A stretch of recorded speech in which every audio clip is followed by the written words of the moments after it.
DeSanto Propane is 4 generations strong as a trustworthy family-owned business with unmatched customer service. Go online at DeSantoPropane.com for more info or call toll-free at 1-800-752-4574. Since 1937, the difference has been DeSanto Propane.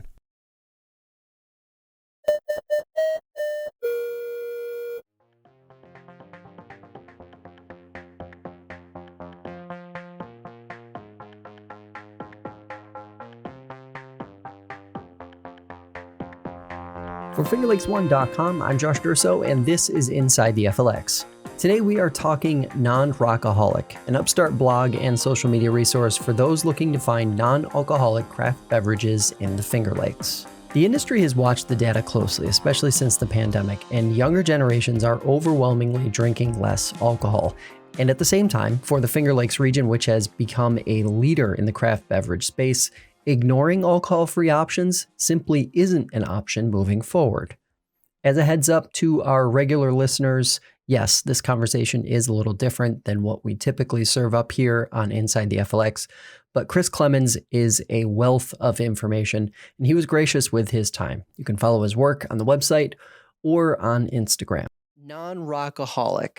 What is the elevator pitch for that? Like, how do you explain to someone when you only have like 30 seconds of their attention to help them understand what it is you're trying to do here with this project?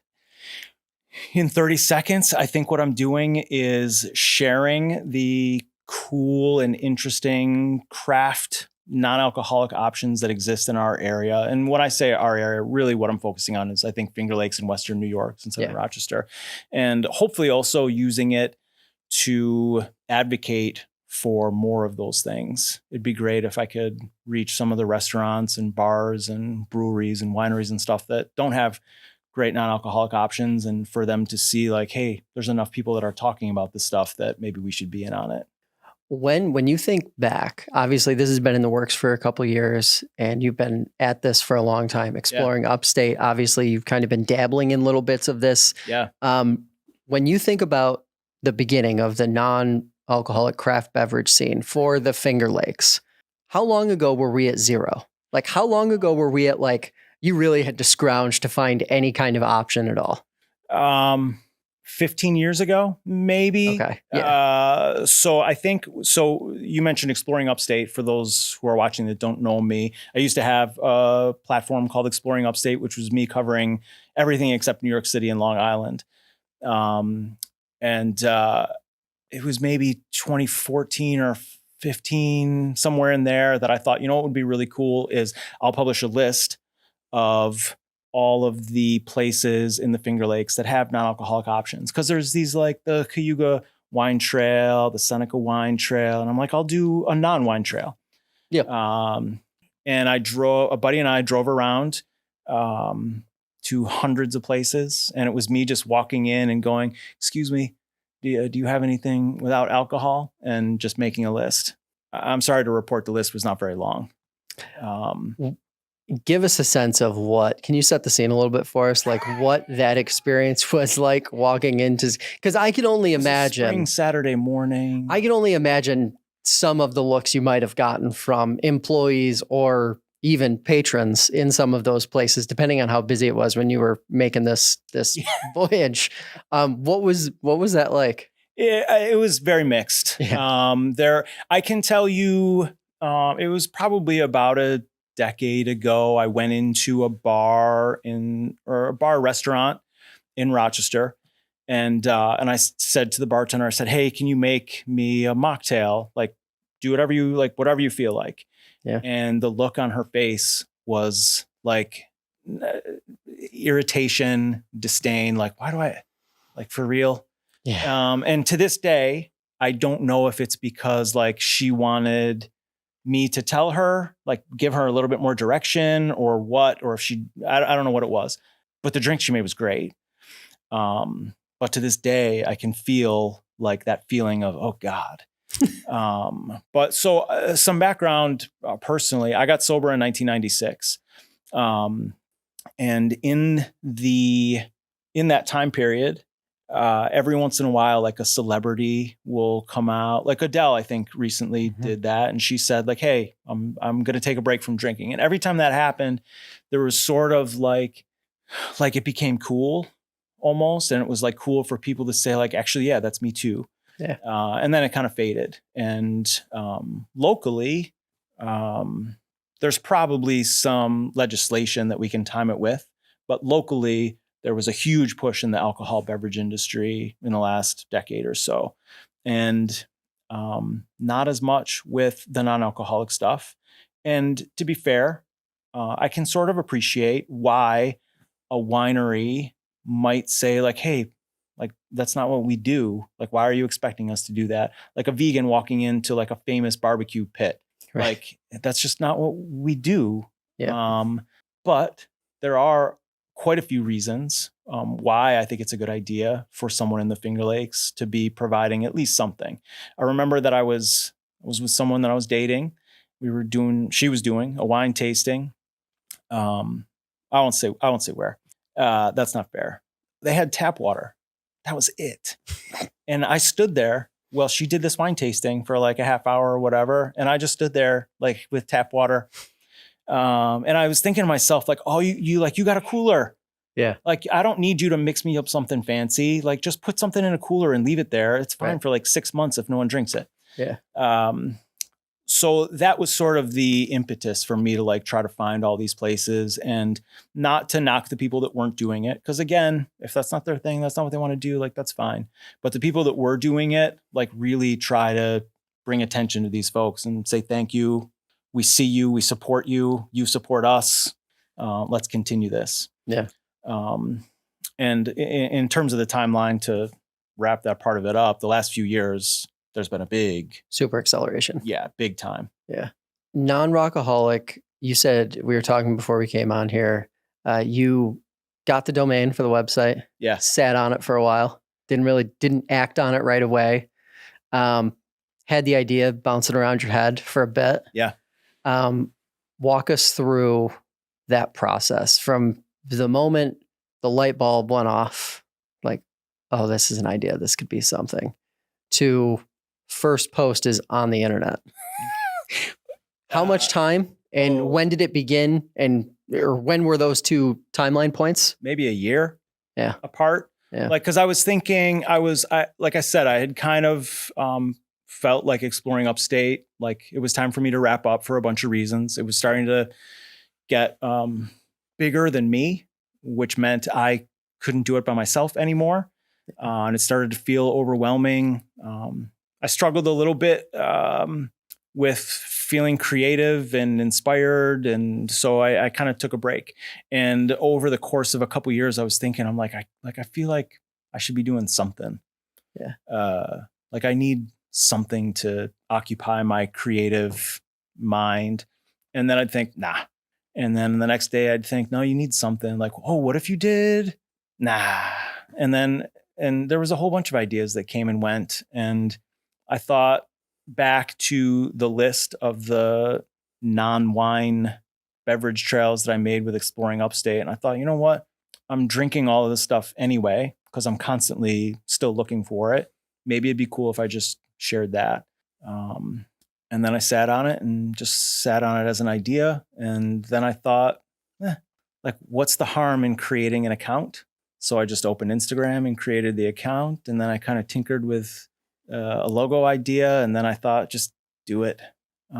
There's probably like some self-help guru who could really like dial down what the creative process is like to just doing it or thinking too much about doing something. Yeah. I have a tendency to think too much. And then one day I go, all right, just do it. Yeah. First post went online when? What was the date? Do you remember? Roughly? I don't. It was not that long ago, maybe mid 2023. Okay. May or June. I only ask because scrolling through Instagram, there is a decent supply of content that's been published to this account.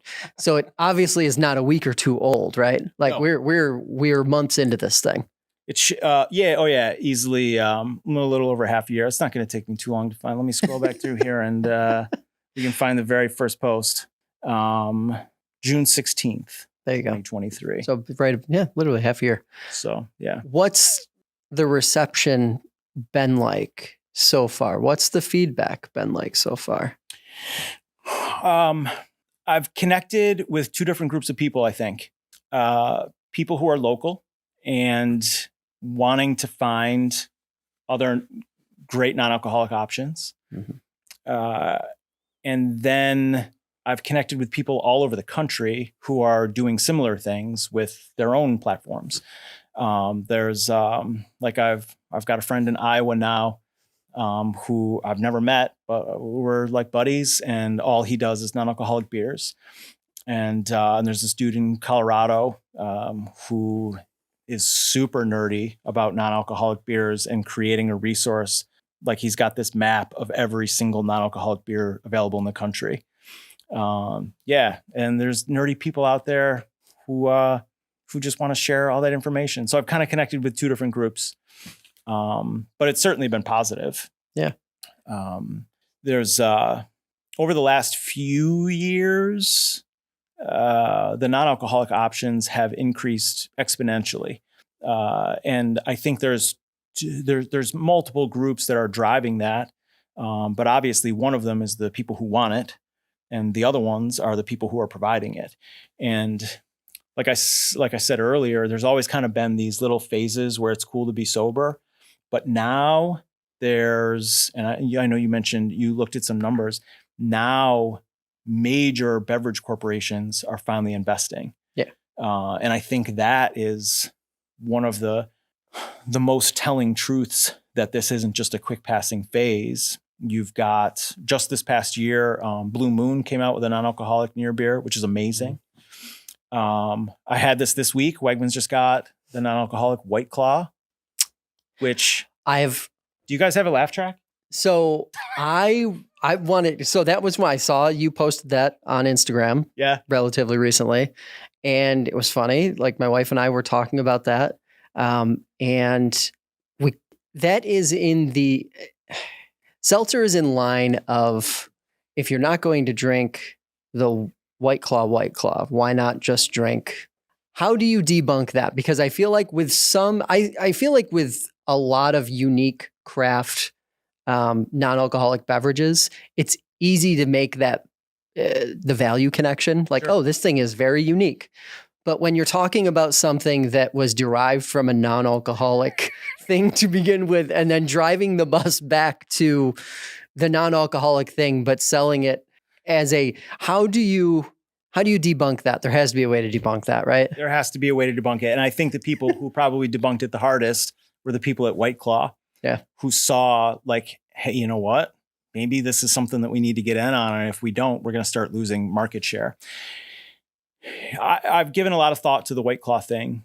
And first of all, it tastes just like sparkling seltzer water. I mean, there's no added depth to it, or it's not like they added bitters or anything to try to create some different flavor. And it's good. It's good tasting seltzer water. Is it any better than LaCroix or any of the other ones? Not particularly. But imagine if there's someone who is known to always be drinking White Claw. From what I understand, that's going to be a young woman. I mean, that's, from what I understand, that's their target audience. Yeah. So imagine like there's this young woman who's always the life of the party, who's always the White Claw girl, who's always, this White Claw's her thing. And now she has this idea in the back of her mind that she's like, you know what, maybe I need to drink a little bit less, or maybe I shouldn't be drinking as much. But she's the life of the party. And now she's at the life of the party. And everyone's like, how come you're not drinking? Why don't you have White Claw in your hand? Yeah. Maybe this is an opportunity for someone to have something non-alcoholic and maybe still feel as though they're a part of that culture. And I don't know if that's the case or not, but I basically the way I wrap my head around it is if it helps somebody drink a little bit less that wants to drink less, it might be worth it. When you think about that, when you step back and you think about like how alcohol has kind of become a part of not just the regional economy, but it's kind of become infused with every aspect of life almost. Yeah. Even more so, I think, than, a lot of things have changed over the last 20 years. Sure. But it seems like alcohol has become an even more, like, it's everywhere. It's Yeah. truly everywhere. Well, I can think of just, what was it, 2 legislative cycles ago? I said we weren't going to talk politics, but we all right. can talk We a little bit. Let's do it. Movie theaters. Right. Introduced alcohol. I feel like that's the last big one that's coming to mind where it wasn't, and then all of a sudden it was, and it is. Was there a recent legislation about the time that you could sell on Sundays? That changed. Yeah. I'm pretty sure that changed. Yep. Yeah. It's like when you think about is this an opportunity, I guess, to weave in some non-alcoholic options to the daily social fabric where maybe alcohol has just maybe come a little too close to everybody all the time? It could be. I think, like I said, I think there's a few populations that are driving this need. In COVID, we all shut down. And I think I have personal friends who were like, might as well have a drink a little bit earlier than I normally would. Oh, yeah. And then in the evening, they were like, well, now what am I going to do? I might as well have a drink. And then all of a sudden, after 6 months, you've developed this ritual of drinking more than you did before when you were, going out to a job throughout the day. And I think there were some people who said, hey, I need a little bit of a reset. Yeah. I just lost my train of thought, but I think there are a few groups who are basically saying this is needed. I think you and I, and probably everyone who's going to be seeing this, probably has a different perspective on how much alcohol is part of our lives because of where we live. I mean, how many wineries do we have within an hour drive of where we are right now? 150? Mm-hmm. Yeah. Maybe? Yeah. How many breweries do we have within an hour drive of us right now? 75, 80? Yeah. So I don't know if that's the case everywhere, but we're certainly surrounded by it. Yeah. And I don't know if that's necessarily a problem. I think it's a good driver for tourism in our local economy. And I think it's something that we should celebrate. But there's going to be instances where it's appropriate to have something else. Yeah. I mean, bare minimum, the Finger Lakes is not walkable. If you don't say. If you're going on a wine tour, think about, I think one of the more popular ones is going down that Route 14, the west side of Seneca Lake. Yep, of course. You're going to hit 5 or 6 wineries. That's a lot of driving. Have something for your designated driver. Mm-hmm. But there's a ton of other reasons why people don't drink. But bare minimum, just make it an option. But I think more people are starting to see that. To me, it feels like it's taking a little bit of credit away from the thought that's going into these craft beverages. I think when a lot of people hear non-alcoholic beverage, they think, oh, it's just beer minus the alcohol. Or it's just this healthier option. Point blank. Yeah. And there's no other reason that anyone would want to consume it. There isn't any other reason, it's more like utilitarian than it is just another interesting thing to be explored in this whole beverage industry that the region has become known for. Yeah. So the most obvious question I think that I have to ask is, to you, what is a non-alcoholic craft beverage? Because it's not just beer and it's not just wine. It's a lot of things. What is it? I got to be honest. I don't know that I've ever tried to sit down and create a definition in my head, but I will right now. We'll workshop this thing. Yeah, I guess an intriguing non-alcoholic option is something that someone put a little bit of thought into. Said, hey, this flavor works really well with this flavor. I want to create something that's really going to be palatable and interesting and intriguing, and someone's going to want to engage with. That being said, I think there's probably levels of interest in hospitality businesses, wineries, breweries, restaurants, bars, whatever. So there are some people that aren't necessarily going to be sitting down and saying, I really want to delve into all of these different flavors and figure this out and really learn it and create something special. But that doesn't mean that they can't. There's a lot of bottled things and things that are already made and available, and you could just have something, and maybe your staff doesn't need to be interested in creating something so it can exist. So when I say something that was thoughtful and crafted, I don't know that I'm insistent that the staff there needed to do it, but be mindful of it. The other thing that's probably important to discuss on that topic is what non-alcoholic means. There are some people who can have exactly zero alcohol, religious reasons, some health reasons, some medications, you have zero alcohol. There's a lot of trace amounts of alcohol in things like kombucha or, fermented kimchi or stuff like that. Yeah. But some people need zero. So in the United States, to qualify as a non-alcoholic product, it needs to be less than 0.5% alcohol by volume. So as long as it's less than 0.5, it's non-alcoholic. But there's a range in there between that 0.0 or 0.001 and 0.5.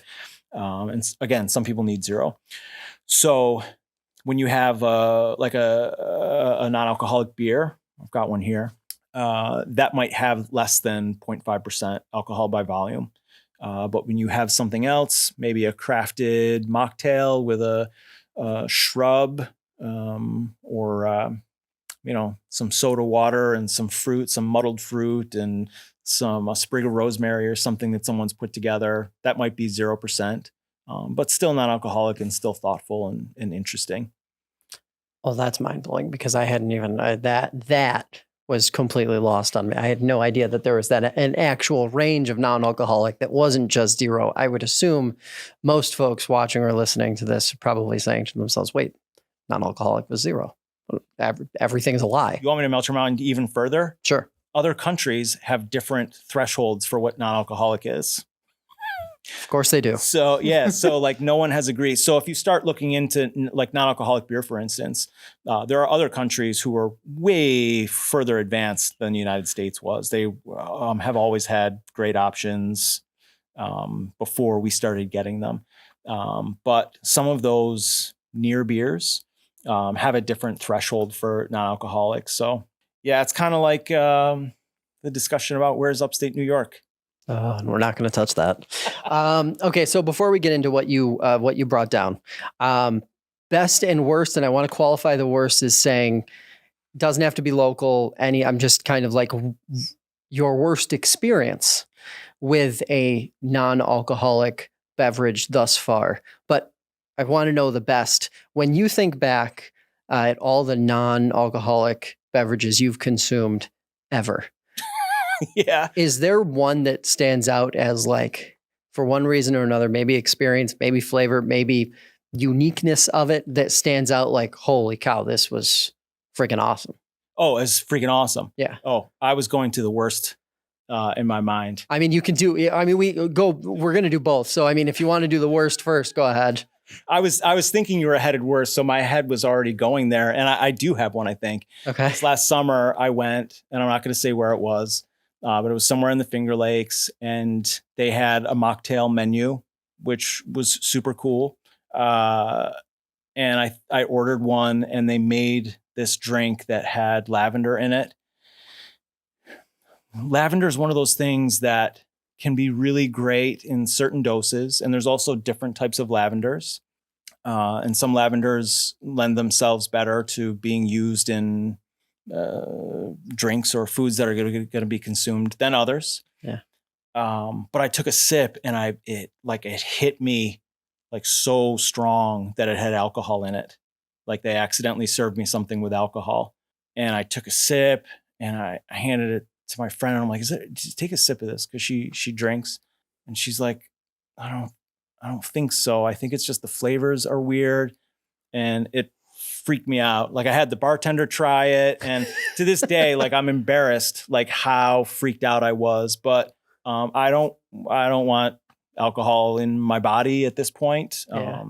With my past with substance abuse and being sober, I don't put it in me.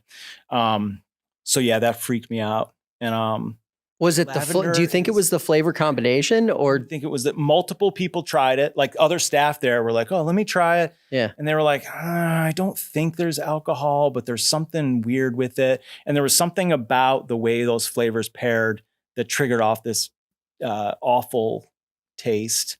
Lavender's weird, man. Like I said, like it's either like really cool in small doses, or you like feel like you're drinking like shampoo. Obviously you skipped right to shampoo in that case. Might as well have been. I might have preferred shampoo over that drink, actually. So yeah, that was probably one of the worst. And I think one of the worst experiences was that bar that I talked about in Rochester. It was just like this feeling of like, God, you're one of those people. To that point, though, is it not kind of telling or really impressive, I guess, just as to see how far we've come? Because I don't think you would ever catch that reaction many places in 2024. I just don't. I'll be honest. I've gone back to that place since then multiple times, and they're totally on board with making a non-alcoholic craft drink. Totally on board. So there's a million things that could have been happening. I might have just caught that person on a bad day. And that's why I'm always like, I never want to go to any sort of hospitality place, have a bad experience and leave, and then like go on Yelp and like write this terrible review. Like everyone has bad days. Staff have bad days. Crews have bad days. Maybe it was just a thing, but it definitely was a feeling that's stuck with me it's been almost 10 years since that happened. The best experience. Best drink or best experience? Yeah, the best drink. I think the best experience is when I feel as though the staff or the establishment like sees me as someone that's important to them, and they want to be able to provide something. And I think that's all it is. Like maybe I'm very simple, but as long as they're like, "Hey man, if you don't drink, I got you. Let me get you. Let me make something for you." And that makes me feel like they actually care. There's a lot of like dinners and events in the Finger Lakes area, like culinary type events, where there's like single tickets that include like multiple wine pairings or whatever. And I never do them because typically when I do and I ask for like a non-alcoholic drink, they're like, "Well, I can find you something." Yeah. So when somebody is like thoughtful and says like, "I got you," I think that's when I have my best experience. Do you have a go-to? Like a one that's like if we opened up your refrigerator on a random Thursday, is there something that more frequently than not is in there just because it's proven to be a consistent non-alcoholic product that you really personally enjoy? I probably, but I'm constantly looking for new stuff. Yeah. But like if we're talking about Finger Lakes options, it's probably the Finger Lakes Cider House stuff, which is I brought one of those. It was so exciting when I found their ginger beer, which is a ginger version of ginger beer, and they've got a switchel in the same similar type of bottle, and it was so different and unique than what other people in the region were making that I like fell in love with it. And every time I've shared it with someone else, they're like, "Yeah, this is excellent." Yeah. So that's usually like, that's one that I'm usually excited to share with people when they come over. They did used to make an extra spicy ginger beer, which was fantastic, and they stopped, and I think they're sick of me bringing it up. But sometimes I'll throw in a little extra ginger at home. Yeah. But yeah, that one's a regular. The Jenny NA, I brought that. That's like a very simple, classic ale. I was going to say, of all the ones that you brought down, that is the one that I've had before. Oh, is it? It is. Yeah. Yes. I mean, it's just kind of classic and maybe basic, but it's consistent and like. I think when the average person thinks about non-alcoholic beer, that's very in line with what like your brain and your taste buds would expect to get out of that. there are some people doing some pretty interesting things. There are not many locally produced non-alcoholic beers, but it's increasing. Just last week, Prison City Brewery in Auburn released two. Their Mass Riot IPA and their Jamberry Beret Sour.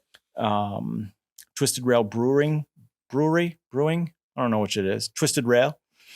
In Canandaigua, they've got a few locations. They've got an IPA. Other Half Brewing has an IPA. So there's a few that are starting to do some of the more popular craft beers, like IPAs. Yeah. We were talking earlier about large players in the beverage industry that are coming around. Guinness released a non-alcoholic of their stout this summer, and everybody is going wild for it, and it's incredible. How long do you think before we start to see, say, like 100% non-alcoholic craft outfits? Like the ones that are doing exclusively non-alcoholic, just skipping the alcohol completely. Dude. How long do you think before we're there? We're already there. We're there. Yeah, we passed it. Athletic Brewing is a 100% non-alcoholic brewery. That's wild. The only thing they make. And I think they were founded in 2017 or 2018. So crazy. And they're Cool. What's that? That's so crazy. It's awesome. Yeah.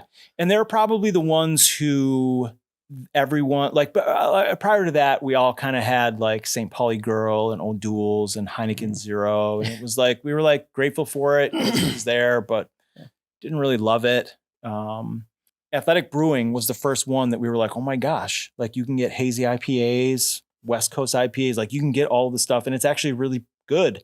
And so then there were a few other only non-alcoholic beer breweries that have been popping up. So there's a few now.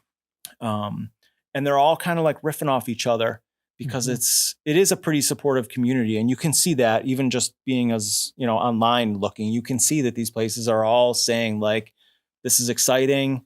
Everyone's doing it. And people are up in the game. If for no other reason, it's the closest thing to an untapped market that exists in the beverage world right now. Yeah. Especially like, we talked about the numbers, like, there's probably like 300 wineries, 100 plus breweries in the Finger Lakes in central New York, Western New York, even, dozens of cideries probably at this point across upstate. Yeah. The non-alcoholic scene is relatively open. It's an open market right now. It totally is. And in fairness, there are hurdles to it, financial hurdles. And I get that it's difficult to de-alcoholize a wine. It's not inexpensive. So I get why there might be hesitance in some local folks in doing it, but there are folks, this table is evidence of just a small portion of it. There are folks that are making cool craft non-alcoholic options. All right, so let's get into this thing. Yeah, you want to? What are we trying? What are we looking at? What are we talking about? Let's look at you can just push the mic out of your way so you can, yeah. How about this one? This is these guys, Bully Hill Winery. They've been around forever, but they've also been making this grape juice for a very long time. Yeah. But again, like this is a cool bottle. This kind of feels like a wine bottle. It is a wine bottle. So if I was to go to a party and bring this or be drinking out of it, I don't feel like I would be completely out of place. Yeah. How much, when you think about and you go to these different places and you look at these different products, how important is the presentation part of it? It depends. Like, again, like there are so few options. Paul, you want to come over here? Oh, come on, man.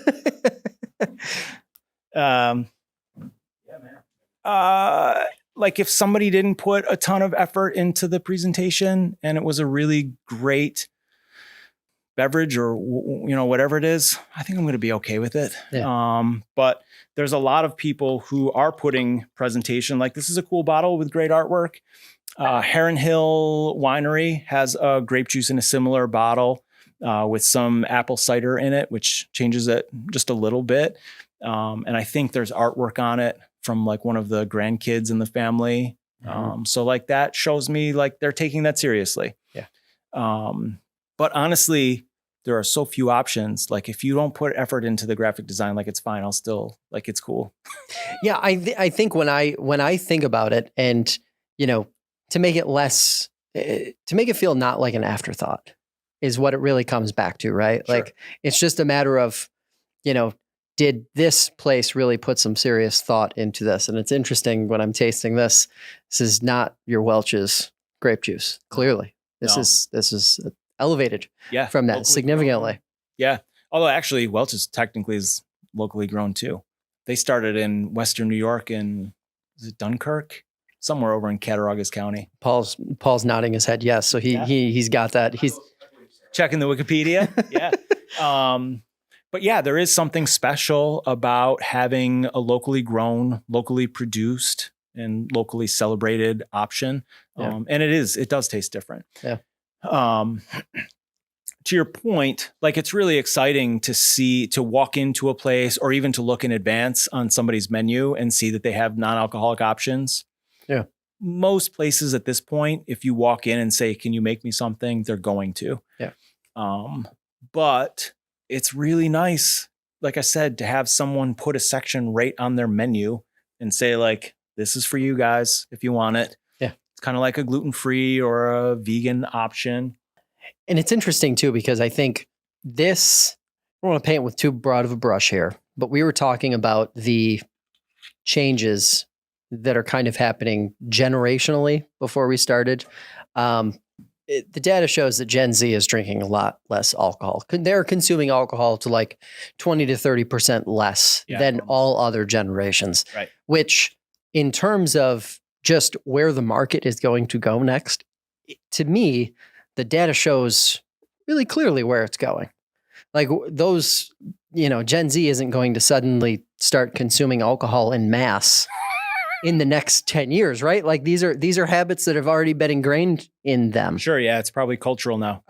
So like options like these, I think are just so much more important for the future viability of these businesses. Because I also think like just in terms of the economics of the Finger Lakes. Sure. If there were a significant downshift in alcohol consumption across the board, say 20%, that would have a huge effect on every winery or brewery's bottom line. Yeah. Just would. Yeah, for sure. And it's almost like this is where a lot of these, I feel like a lot of, whether you're in the beer space, the cider space, wine space, you're going to have to go here some way, shape, or form, right? Like it feels a bit like. I hope so. I think there are probably people that are waiting to see like where it's going. And there are probably people who are paying attention, but aren't quite there yet. I know of one large craft brewery in our area who I've talked to, and he said, "I've tried brewing a non-alcoholic beer and it just doesn't taste right. Every time I do it, it comes out wrong." And he doesn't want to release something until he knows it's like right on. So I think there are people who are paying attention and recognize that it's part of the future. And we kind of talked about this earlier. The fact that there are businesses like White Claw and Blue Moon and Corona, InBev, Constellation, all these big brands are investing in it. That's an indication that there's some staying power. Yeah. And that if people aren't looking at it and aren't providing something, they're probably going to be behind the curve very soon if they're not already. Yeah. All right. Yeah. What's next up? Want another one? Sure. You want a new? I brought 2 grape juices because we're in the Finger Lakes. Let's look at this one. Fulkerson started doing really cool releases of a whole bunch of different varietals. There are a bunch of grape juices around in similar bottles like this, like Wagner does a blush grape juice. I mentioned Heron Hill. I'm going to feel bad because there's probably more that I should be thinking of. There's a list on the nonROCaholic.com. But most of them were, Swedish Hill Vineyards. They do one, and they also do a white grape juice. So either Diamond or Niagara. What Fulkerson started doing, which was really cool, is releasing like Rieslings. This is a Rosette Sauvignon Blanc. Paul, you want to try this? It's interesting because the space that this is ultimately taking up is like creating almost like a third trail that I could see existing in the Finger Lakes Hope you're right, man. in another like 5 years, right? Like, because it isn't like these aren't one-offs anymore. No. Like this is an ingrained thing. They're marketing it. These from Fulkerson, you can find all over the place. Yeah. I've seen it in Tops in, was it Watkins Glen or Montour Falls, whatever is right there, that Tops. I see them for sale there. The Geneva Visitor Center sells these. And these are two flavors, by the way, that couldn't be further apart from each other. Yeah. This one, I think this is a Concord. So it's definitely a little bit sweeter. This one is a little bit drier. Yeah. But that's what's cool about these Fulkerson releases is, whoever had like a Sauvignon Blanc grape juice. Yeah. So being able to have stuff like this is really cool. Yeah. It's a So I don't think, in fairness, like there are de-alcoholized wines, and I don't think this is intended to be a de-alcoholized wine. This is clearly grape juice. It's sweet. right. Some of them are like they do a Concord. Some of them are real sweet. Sometimes I'll use this with a sparkling water and make like a spritzer, so it's not quite as sweet. Yeah. But the fact that we have like new options and interesting ones is pretty damn cool. It is. And, it's one of those things where I think about like the opportunity that a lot of wineries will have because of the vineyards they have access to. Sure. And, I think of Cornell Agritech and just the science that, the science of grape growing and how that's changed over the last 25 years and what that can mean for non-alcoholic beverages is just, and there's a lot of opportunity there. Yeah, clearly. there is. Yeah. All right. So let's keep rolling here. What else have we got on that table sitting there? You know what I mentioned that I'm going to need my grandfather's antler horn bottle opener. That's it stood the test of time. Clearly. It sure has. Yeah. So this is the Good Life Farms / Finger Lake Cider House on Cuga Lake on Route 89. This is their ginger beer, which is kind of their take on a ginger beer. And this is one obviously that's near and dear to your heart. I do. I like this one so much. This is it's fresh. It's unique. I do like a lot of ginger, like ginger ales and ginger beers. Mm-hmm. I'm just going to hand you this bottle. But this one's really unlike any of the other ones that I've had. Yeah. Not as intense as I thought it was going to be. Right no, off the bat, I can say that. That's the spicy ginger beer. That was intense. It's typically that hit. Typically, whenever I have a very intense reaction to ginger. Oh, normally. Okay. This is not that intense reaction that I've typically had. It's balanced. It's refreshing. There's a little bit of honey in here. So there's some natural sweetness that comes through, but I love this stuff. This is another one that you can find in other places. I think in Rochester, I think Lori's sells this. Okay. Yeah. Jen's Artisan Bread in the North Winton Village. She sells this. And they've got a switchel, which you don't find too often, which is real cool and interesting. But this was one of the ones that I discovered whenever it was 10 years ago when I was doing the trails for exploring upstate. And I think that's part of why I was so excited. It was so unique and it was so good. And the place is super cool. Have you been? No. They've got this really cool landscape where you can hang out. It's just surrounded by a farm down like this stone road. It's in an old like barn looking place. It's a cool place to hang. It's a vibe. It's a real vibe. It's a real vibe. It's a real vibe. Where do you, when you think about how far non-alcoholic beverages have come in the last 10 years, 5 years, when you think about what's next, what the next uncharted frontier looks like, what are you looking for? Like, what flavors are you looking for? What kind of like unique things do you think will happen next in the beverage space, non-alcoholic beverage space? What I'm hoping for is more local non-alcoholic beer. like I said, one of the biggest hurdles to doing that is the price. Yeah.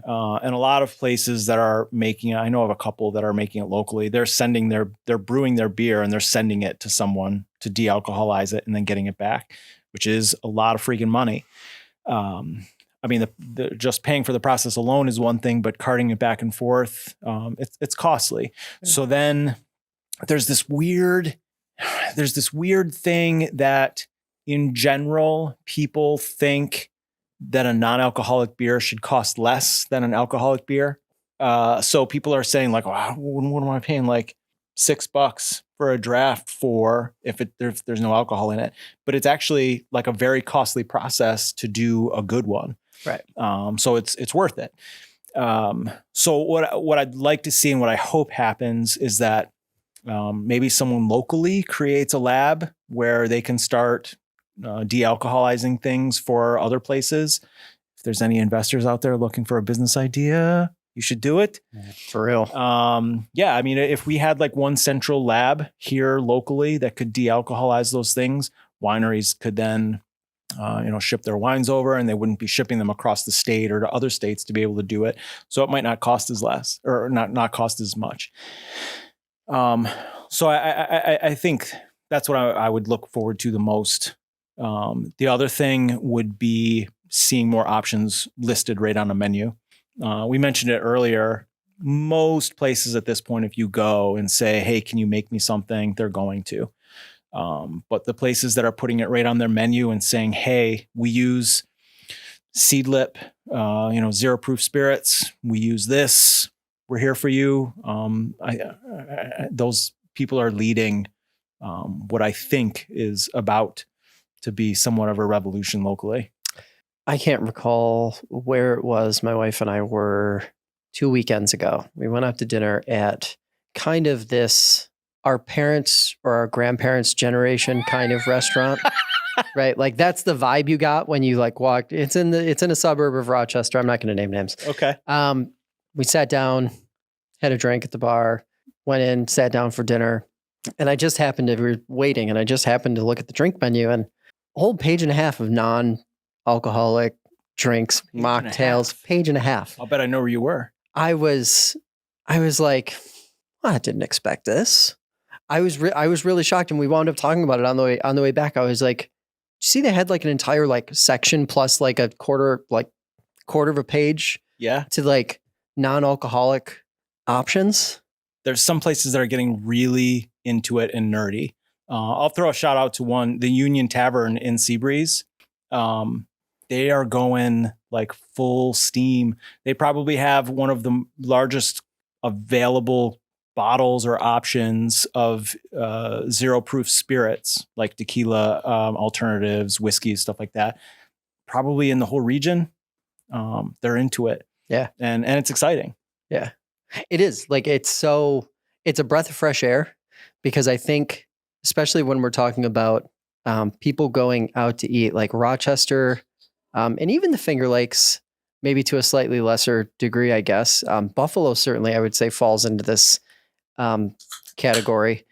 Big food scene. In addition to the obvious, like the affinity towards beverages, like food has also exploded. Yeah, for sure. And the two are always paired so much. You mentioned the wine food pairings, the dinners that we see crop up in, Geneva, Canandaigua, Rochester, et cetera. It's really interesting to me to see these different players not just say like, oh, we're going to give this a little try. Like we're going to go all the way in on this thing. Yeah, people are all the way. And, like, it's also just nice once in a while to go out and be pleasantly surprised.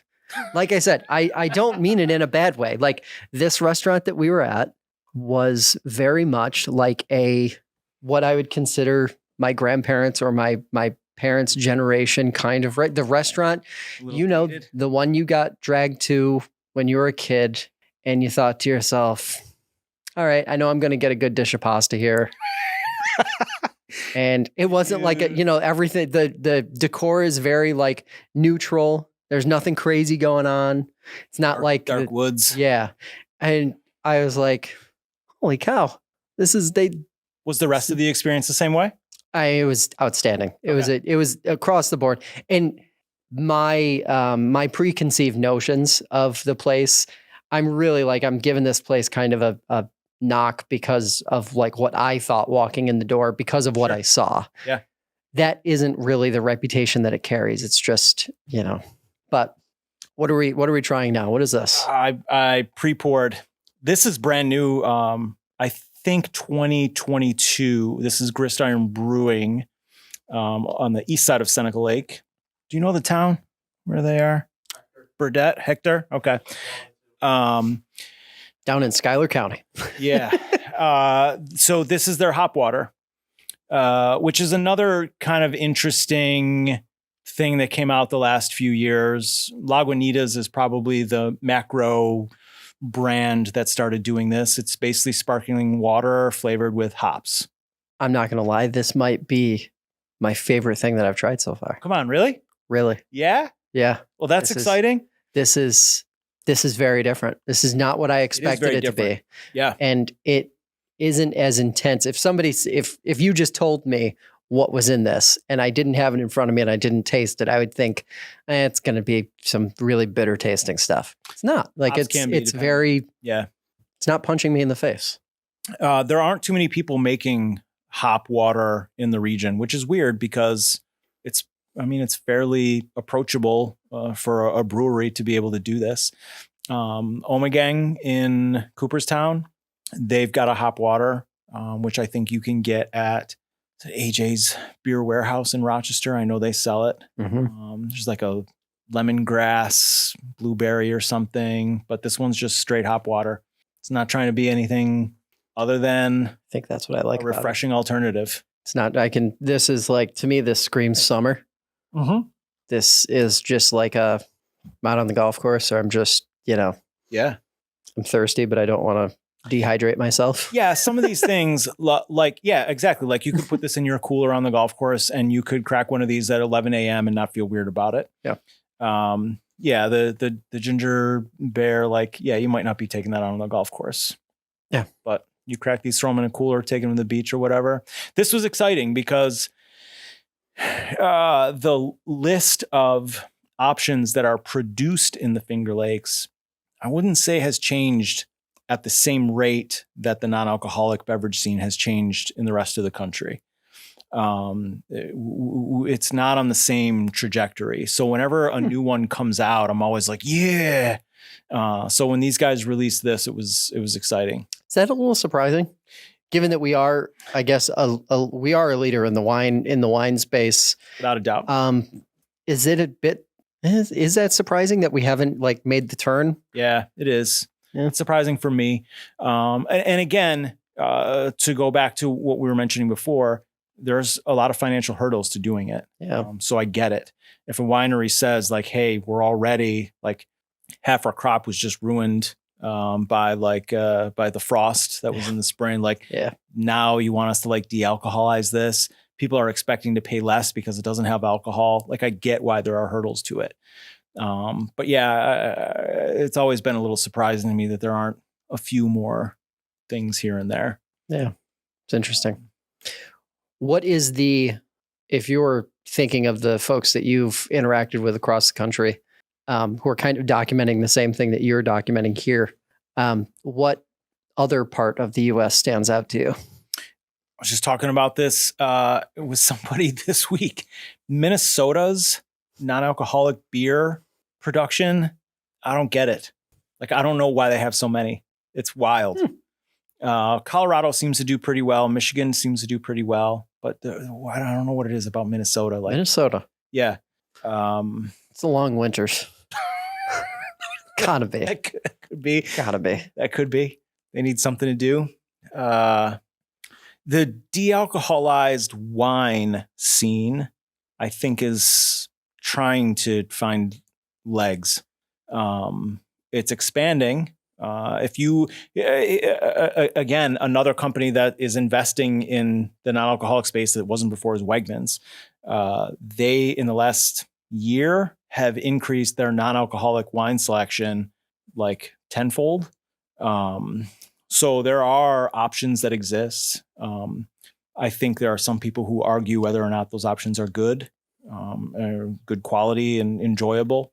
But I don't know if there's I don't know if there's a part of the country that's really like nailing it. But there are a whole bunch of small communities all over the place that are trying to connect and stay strong. Yeah. There's a fairly regular, I guess, trend of non-alcoholic bottle shops. So there are places all over the country that are opening up these places where you can go and try and sample and then purchase these bottles of de-alcoholized spirits or de-alcoholized wines, zero proof options, NA beers, places that have NA beers on tap. So those communities seem to be real strong, but they're kind of dotting all around the country. And I have to say, and I'm going to say this because I know you're into fitness. I try to be. New Year's resolutions. I know a lot of people are doing dry January. A lot of people listening are probably doing dry January. Hopefully it's more than just 30 days. I always say, like, if you're gonna commit to doing something like that, make it a couple months. Maybe do like 80 days, 80 something days, like that. I've read a lot of research on dry January, and there's a decent percentage, according to the people who have done this research, that people who have done it for 30 days have said, you know what, I'm going to keep going with it. Yeah. And I know people who personally, I've got a close friend who I didn't even know he was doing it. He goes, yeah, I'm not drinking for a month. And it wasn't January. It was before. Might've been October, because Sober October is one. Okay. Another one. He was the last person I think I ever would have anticipated to try it. And he goes, I feel great.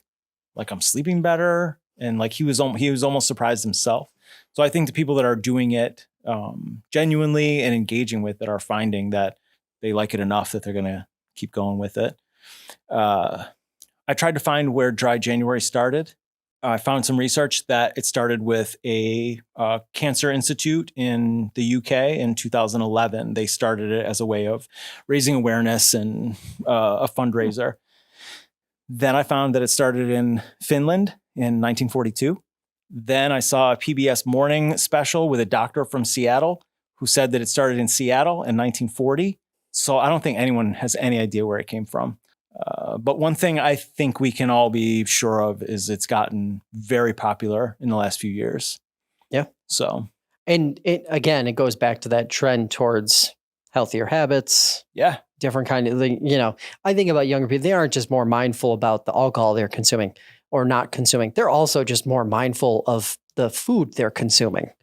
I think about like my millennial friends versus, some of the folks my wife's friends with who are a little bit younger.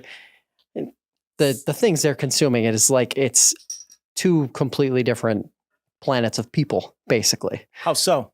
They're just making healthier choices. Okay. And I honestly, so the cynic in me says they're making healthier choices because they watched us be a mess. Right? Like, they watched millennials through I'll say the 2000s and the 20 teens essentially use alcohol as a form of social center point. Gen X did the same thing. It was treated the same way with that generation. And I think if you go back through really since World War II, that's kind of what it was. Like, all social things, all roads run through here. Yeah. Alcohol. Sure. And to me, Gen Z is the first one to really boot it in meaningful numbers. Yeah, you might be right about that. I don't, maybe they'll change, but I don't think they will. Honestly, what are we drinking now? This one is also brand new. I'm losing track of time in my head, but I'm pretty sure this came out this year. Ithaca Beer Company. What's their official name? Ithaca Brewing. Is this cream soda? Beer. Is this? Almost. Yeah, almost. This is their vanilla key lime cola. They do a ginger beer and a root beer, which they've always, I shouldn't say always, but they've done it for a long time. This year they came out with this vanilla key lime cola and a pineapple ginger beer. Oh, it's sugary. It's definitely soda, but it's unique and it's different. And again, we get so few new options that like whenever there's one around that I'm like, yeah. Okay, craft soda. So we're here now. We're talking about Sure. this. Anybody who knows me knows there was a time in my life when I drank way too much soda because Yeah? it just the sweetness of soda it strikes the right chord. It does. It's diet soda now it's Diet Coke for the last 3 years or so. All right. But soda as a craft beverage. Again, this goes back to one of the first things I asked, which is so interesting because I think when people think about craft beverages or they think about non-alcoholic beverages, they're going to de-alcoholized Sure. wine, spirits, or beer, not soda. How unique is this? And are there very many examples of this locally or across the country, or is soda kind of a real uncharted territory at this point? No. Soda is probably one of the most approachable. Oh, really? Yeah. Maybe not locally. There are other local ones. There's Ironheart. Am I messing up their name? It's at Three Brothers Winery. I think Ironheart is the name of, or Warhorse is I think the name of the brewery, and they have a soda line. The ginger bear, I think I technically would put into a soda line, but craft, but not a traditional like cola or anything like that. Yeah. Fizz out of Rochester is doing it. There are a bunch of places around the Finger Lakes making their own root beer, which is really exciting. Bruin Brats behind Arbor Hill Winery there in Naples, they've got a great root beer. Nine Spot Brewing in Rochester in the city, they make a birch beer, which you don't see too often. So I do think that there are people doing it. What I think you started to touch on a little bit, and it's a subject that I don't even know how to approach, but it's the culture behind it.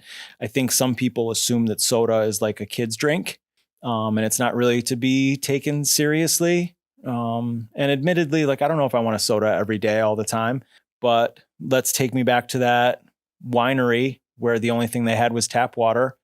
If they had a really cool ginger beer or a really cool root beer, like, I would have been all over it. Yeah. So I think this is a really great new entry into the local options. You see their ginger beer and root beer available in stores. I don't know if this is going to be in stores. Yeah. I bought this right in the tap room in Ithaca. I drove there specifically just to buy this when it came out. That's I can understand why. It is a very interesting flavor profile, and not necessarily as sweet or sugary as your Pepsi or your Coca-Cola would be. Yeah. That's very, very interesting stuff. But there's cool stuff. Like, if somebody's not into soda, like, there's a lot of things that you could do. There's some German drink where you're going to mix cola and beer together.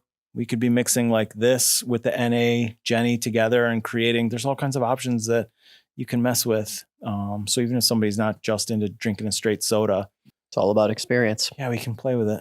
It's all about experience. Last question before I get you out of here. Where can folks find nonROCaholic? We talked before we came on. You're not expanding out into a million different social medias. I don't think I have the energy for a ton of different platforms. On Facebook, it's nonROCaholic. On Instagram, nonROCaholic. And then nonROCaholic.com. There's a few things that I've put on there. I've tried to create a list of all the non-alcoholic options, like all these things here on this table, made in upstate New York. Mm-hmm. Kombuchas, sparkling ciders, stuff like that. And then I've got on there also a non-alcoholic beverage trail for each of the Finger Lakes.